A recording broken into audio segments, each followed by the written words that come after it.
Little Mick, the newborn son of Kevin and Sarah, is welcomed, and while the family is gathered, Mick and Megan announce their joyous engagement.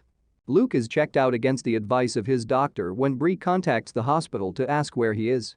For a leave of absence, Megan called the Getty. They are fast getting married and intend to travel extensively. The front desk clerk observes that Connor and Margaret's relationship is extremely chilly. She didn't want him to take the case, so that's why. He disregarded her assertion that she was a full partner in the firm. She is really disappointed, and she doesn't believe him when he says that he would follow her wishes going forward. This would be different from a large corporation, she reasoned. Bree worries a lot about Luke. Even his phone has been turned off. Mick believes they should wait to see if they hear from him so that they can talk about it more tonight. Mick informs people of his impending retirement. She alone owns the business. Mandrake stops by to bid Abby farewell. He is returning home, although he is unsure of his exact location. He accepts Abby's invitation to join her at O'Brien Construction as her right hand. He'll consider the offer carefully. Abby is approached by Evan to talk after he spots her by the river.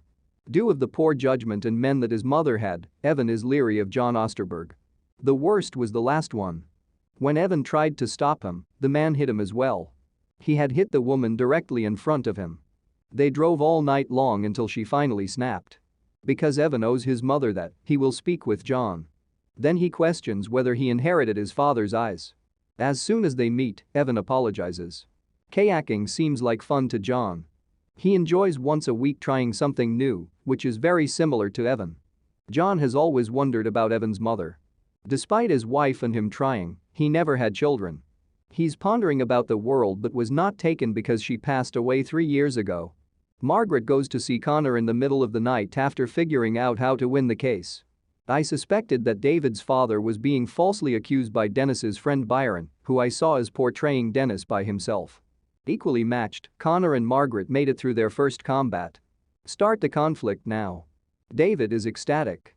His first stop is to express his gratitude to Jess for stepping up and launching a new company. She stood by him the entire time.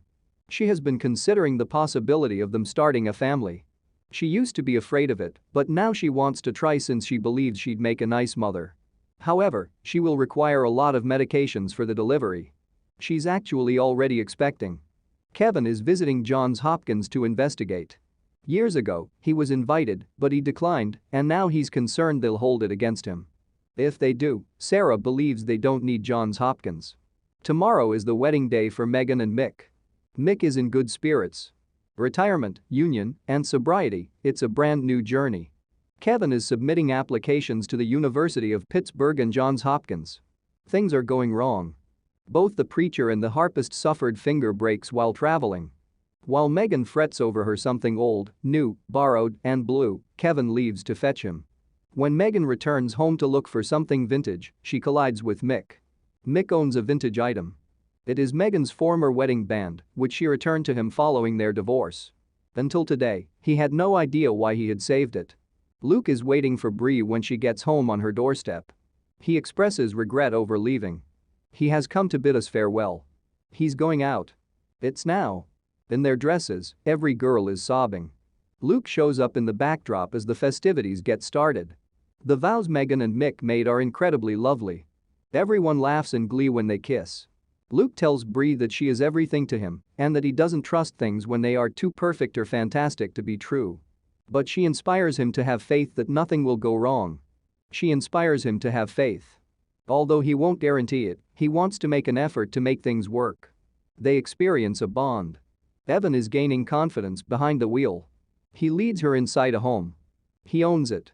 The new him is this house. He is altering his objectives and way of life. He wants to learn how to remain still and stop switching between activities. She enjoys the jazz he's playing, which he despises. Herbie Hancock might have joined him, but he refrained from asking. He makes a proposal, which Abby gladly accepts. Next is Connor. The past year has been pretty difficult, but with Margaret's support and theirs, they can overcome any issue as long as they're together. You never know what's around the corner, according to Abby, and just when you think you have everything worked out, something amazing appears and points you in a different direction. She displays her wedding band. Evan expresses gratitude to the family for accepting them into their wonderful home. Mick claims that there are forms to complete. Jess is tasked by Kevin to surpass it. Throughout the ceremony, all she could think about was how everything would work out and how she would become pregnant.